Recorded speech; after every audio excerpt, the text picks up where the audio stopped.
ụmụnne m ugo eberego na mgbawu biko nụ voice note a na-eme onye ọbụla ma pastọ ọbụla reverend father bishop parish priest anybody ọbụla both ma ewe evangelist o both ma ewe woman of God o or man of God o biko nụ tụjere near this voice note a with this video anụnwa ka fa gee ya ka fa watch ya n'ugo eberego na mgbawu.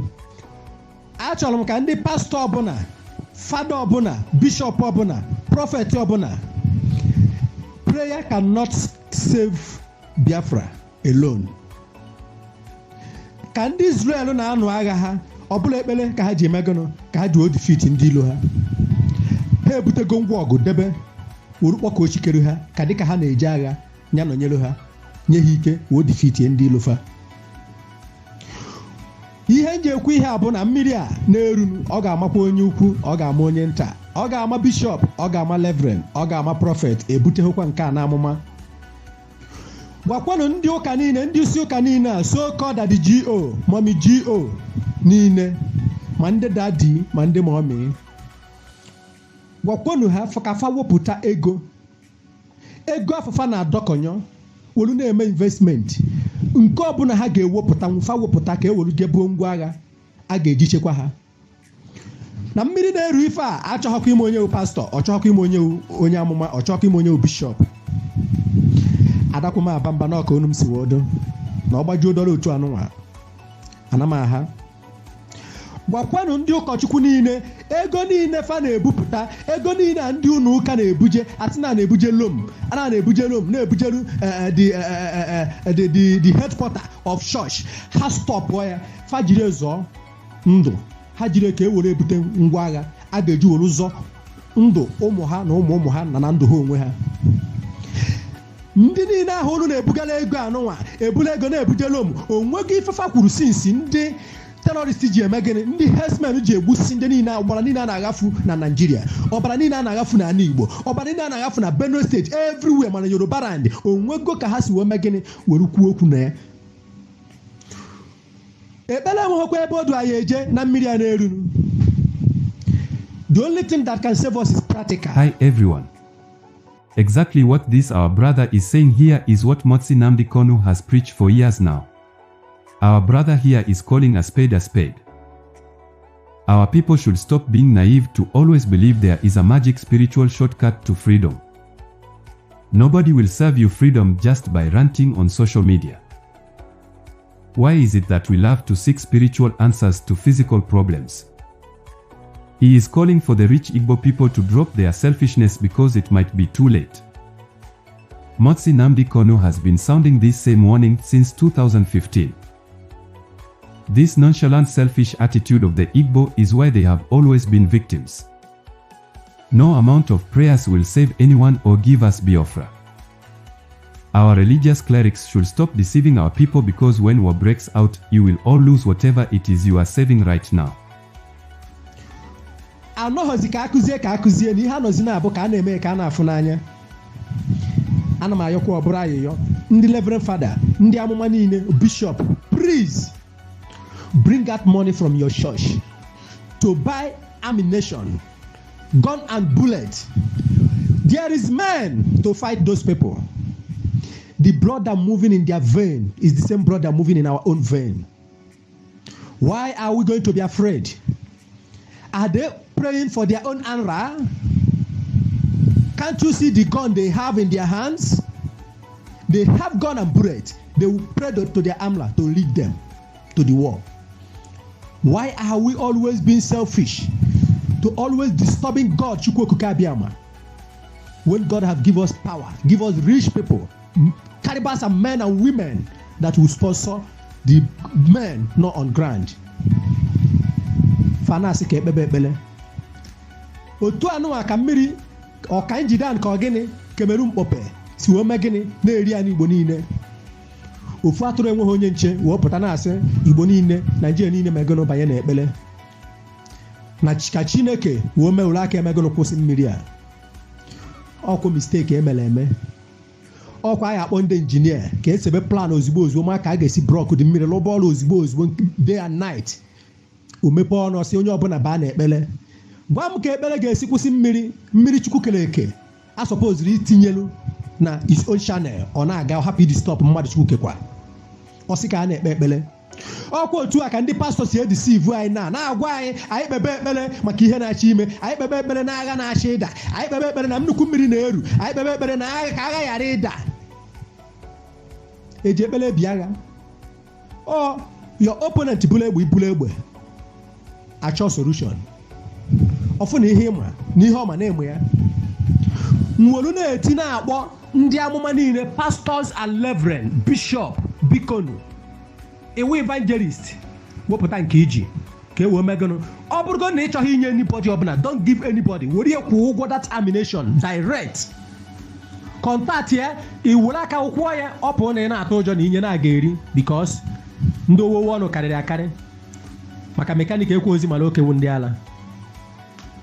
Na ọ bụrụ na ị na-eme obi na-abụ na ị chọghọ ịgbanye mmiri ebe a suppose ha ịgbanye elu, were ihe megịnị bunata kwụọ ụgwọ dị ammunition si bunata ya,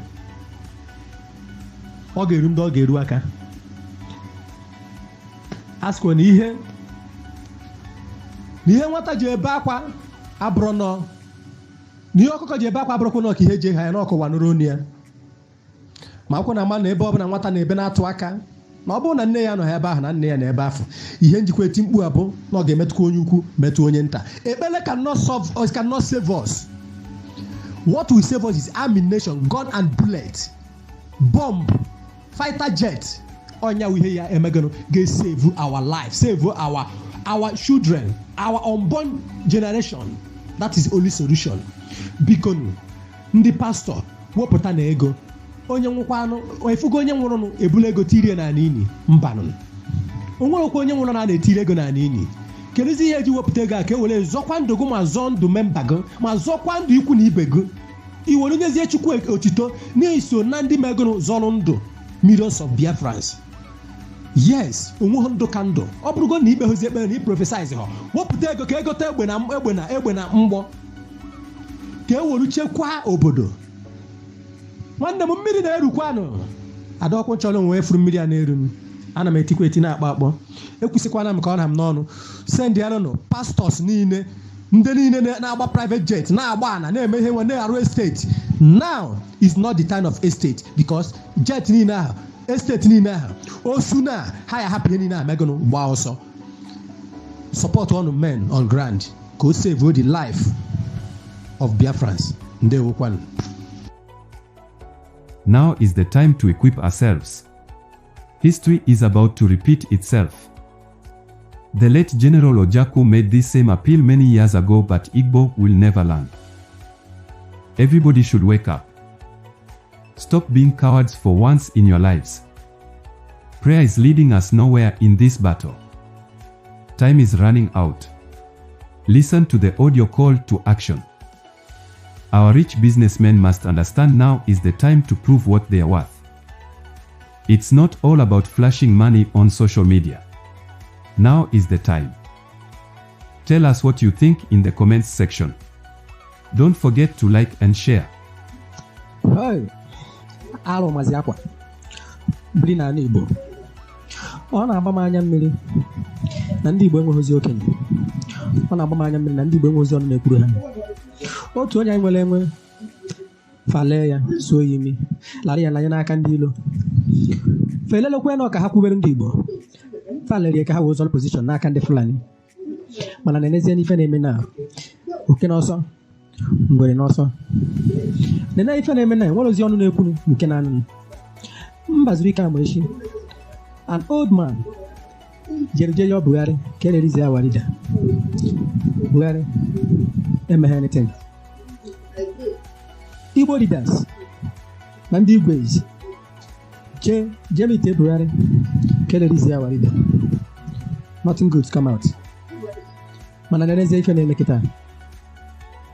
Gwagodu m na ọ bụrụ na mgbe elu bụ anọsa.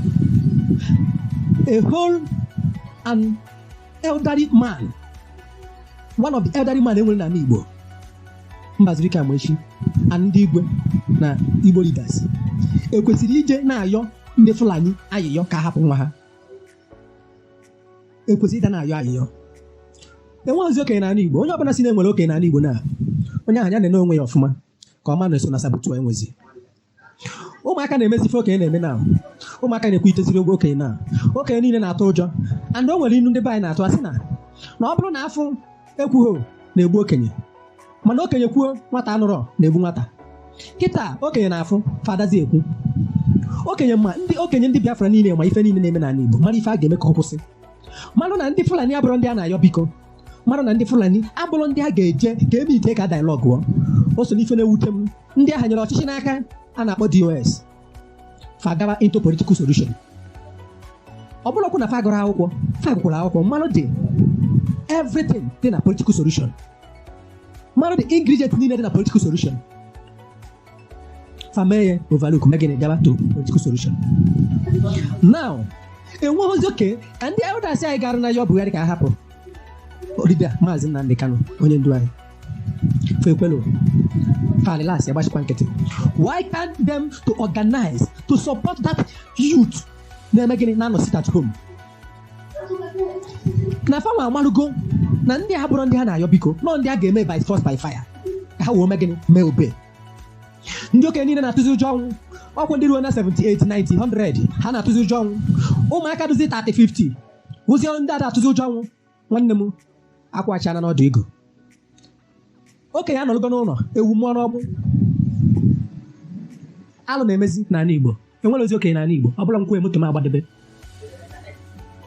Ndị fa nọkwa mmiri niile na-eru onwerekwa onye kwuru okwu, ma ndị niile ji ego enwekwa onye kwuru okwu. Ha ncha niile megụnụ dọrọ n'elu ego ha achị ọgbachi nkịtị nọrọ na prejọ osi ike ejekpọ sekuriti ga jioba ha eche na da sekuriti ahụ kpọjedebe ha. Sekuriti ahụ ya atọ megụnụ ma gbuo ha bikos sekuriti ahụ sekuriti ndị Naijiria.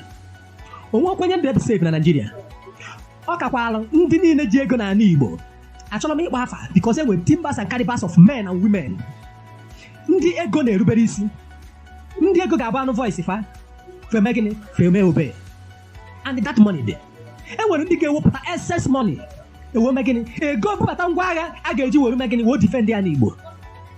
Mana ha ncha niile ha na-eje ego nọ na abroad nwee private jet osi ike ka ha fepụzie brizie abroad.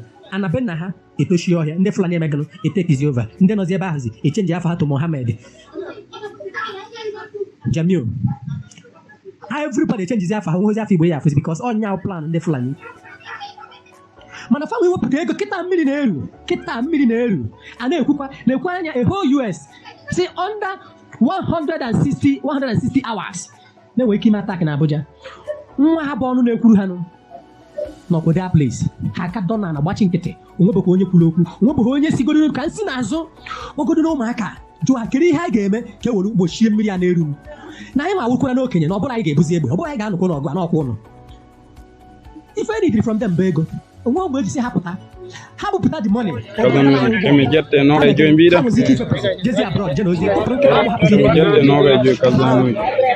Dragon ha na-ekwu okwu ya ka nọ na-eme exist n'ala Igbo ka ha fọdụ na ndị Igbo na o nwere ihe ị ga-emekata ha.